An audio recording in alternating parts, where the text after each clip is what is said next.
Hey guys, welcome back to my channel. In today's video, we are embarking on a new journey. I am teaching myself how to watercolor, picking up a new medium, checking it off the list. Now I had so many plans for this series. Just to start off, I wanted to show you guys everything from the very beginning, me doing color swatches, showing you guys the supplies that I have, doing my first 2 color wheels. You see them behind me there, and also some brush techniques. But unfortunately, that footage has been lost to the sands of time. I was doing like a mad dash for storage. Thought I transferred them, didn't, deleted them, they're gone. So I don't have those pieces of footage of the very beginning, but I will show you pictures, of course, to show you guys my swatches. I'll show you guys my color wheels and kind of explain them a little bit, of course, but we can get into that when we get into it. I do have a video of me testing out some different watercoloring techniques, so I do want to share that with you all for this week. And then next week we're gonna get into some real paintings, okay? So I hope you guys enjoy this one. Thank you guys so much for stopping by. Let's get into the art.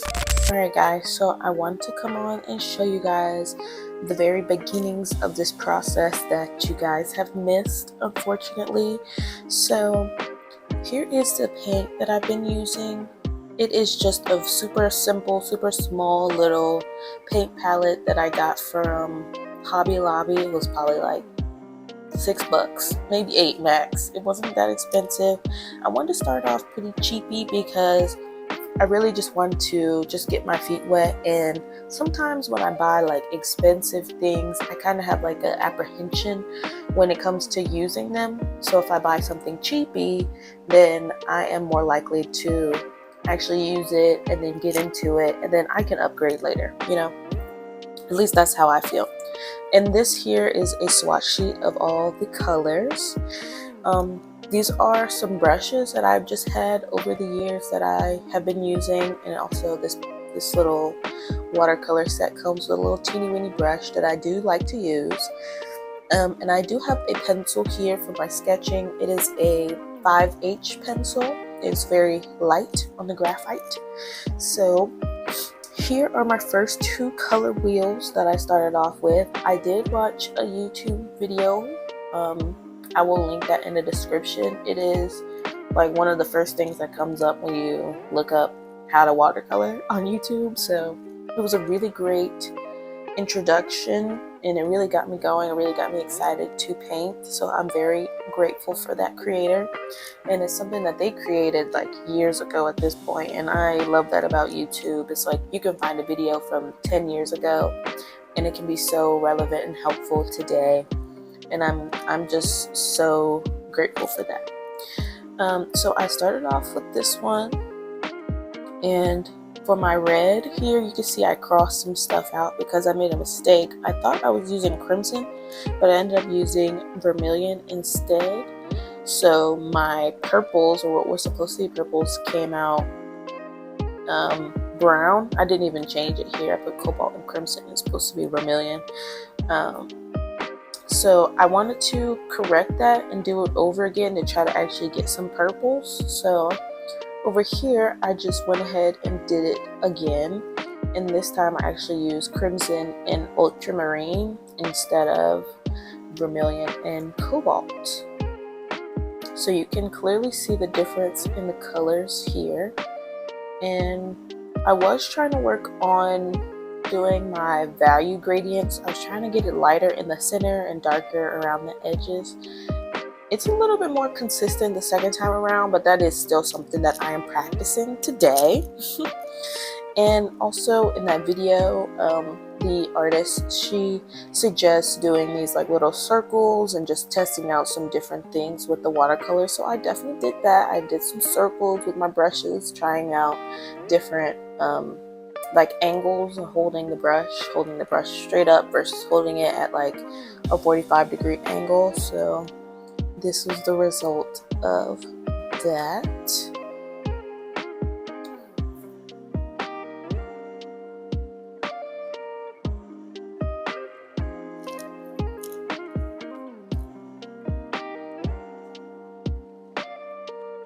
And this here is the project that I will be showing you guys my speed painting of. I do have the footage and I will be sharing it. I was just trying to test out some different watercoloring techniques similar to this one. I might have even did these like the same day. So I did like a little gradient on the right side here, and I did some little washi tape testing with these triangles. I was testing out my tape. The tape is still something I'm still trying to figure out, but you know, work in progress. Here I attempted to do a little bit of leafage, a little foliage, a little branching, and then here I was just trying out some like, on the very left I was trying out some, I believe it's called like wet on wet techniques with this water splattering, pooling blooms. That's the word I'm looking for. Blooms. I'm still learning the terminology as well. So let's go ahead and get into the speed painting. Alright guys, so I'm not going to talk your head off this whole time, but I do have things to say, so I will be chatting. So I definitely had me a little tea on the side there. So let me talk to you a little bit about this tape situation. So this little thin tape that you see that I have here is some washi tape that I bought from the dollar store years ago at this point, and it's kind of been sitting because I haven't had a use for it until now. Shout out to all the art supplies hoarders. It always comes in handy in the future. If you know, you know. So this tape was coming right up like as soon as I put a piece of water down, like one drop of water, and it lifted. The paper that I bought was also some pretty cheap paper. Actually, let me go look at it. It's from Hobby Lobby again. I got all my little supplies from there. It was $5.49 for some 6x6 square sheets, which I really like the shape and size of. I like starting small because it helps me to actually finish a piece and, you know, not stop. And it's also less daunting if it's smaller to me. So this is some watercolor paper. It is cold press surface, acid free, 140 pounds or 300 GSM. I don't know what that stands for, but that is the specifications of this paper. So I don't know if, I thought 140 pounds would have been good for, you know, holding a lot of water, but it does kind of bend and curl, which is why I tape it down. I don't know if that's just gonna happen like with any paper, or if higher quality paper would give me a better result here, but I don't mind it. I can work around it. And also it was $5, like $5.50. I can't be mad. So I did eventually here put some clear pieces of tape down to try to help myself a little bit. So if you guys have any tape recommendations, I'm definitely open. I've tried lots of different tapes by now, and I'm still looking for some good tape. I do prefer to tape my pages down. Okay, I say that like I've really tried anything else, but I do like taping it down. I like this idea better than something like it's like a block of paper where you have to like use like a spatula to get it off, because sometimes I want to do multiple sketches, and if you're just working on the top page, it's like I feel like you're locked into the top page, if that makes sense, with the blocks of paper. And similar to that, similar to that. A sketchbook is similar to that. Like if I had a watercolor sketchbook, I would kind of have to leave those pages open, and I can't really continue doing something else while the watercolor is drying.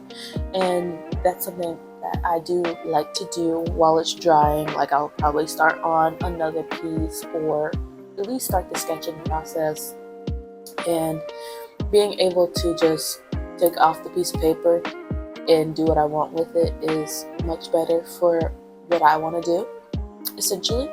So that's what's going on with the tape situation.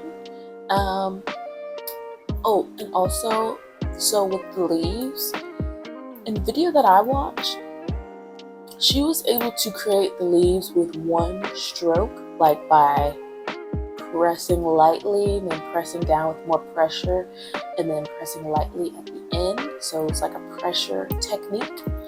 But I wasn't able to get that with the small brush that I was using, so I was doing 2 strokes. And you know, I was just rolling with that because I was still able to kind of get like leaf-like shapes. I did see, if you look at the one on the bottom, that's the closest to us, it kind of looks like a little pepper. That's the one that I tried with just 1 stroke, and it kind of just gave me that shape. So I think it was more so to do with the brush size. So the leaves are definitely something I'm gonna have to revisit. I gotta be honest, drawing the leaves was kind of feeling tedious. That's why I only did this 1 branch, and that's why I only did like a handful of leaves. And I am working on my patience and the ability to do things that are tedious, because you know, that is something that will make me not finish something if something is too tedious. Like if I get like bored, I'll be on to the next. So I definitely gotta revisit that one of these days, but I'm not necessarily looking forward to it exactly, but I am building that muscle, that patience, that what's the word I'm looking for? The ability to, I don't know, follow through, I guess. I said I wasn't going to talk to you guys the whole time, but I literally have been talking the whole time. I hope you don't mind. I do like to talk. So we're finishing up here. We're coming up on the end. So when I was doing the blooming technique, I was trying to show you guys me mixing the colors, but the camera angle was a fail, and I do apologize for the camera being crooked here. It does look crooked to me. I was really focusing on the paper in front of me and not the camera. Now, while I am building my patience, I do appreciate that painting and watercoloring has so far allowed me to get my eyeballs off a screen. I was born in 1999, fun fact, and I am probably addicted to my phone. Probably, I guess I am. I use it for everything, my iPad, or either I'm here on the computer editing. So I do enjoy that painting gets me away from the screen. It gives me some quiet time. Just make me a nice tea, and I sit down and I just create. That has been probably like the funnest thing for me, and has kept me coming back every day. I've painted something almost every day for the past how long ago did I start this? It's only been a couple of weeks, honestly, but I'm loving it. I love the time that I give myself for just pure creation and fun and practice and flow. It gets my brain going. It helps me create different ideas, and we're at the end. And here is the piece fully completed and fully dry. Thank you guys so much for watching. Don't forget to like, comment, and subscribe. I'll see you in the next one.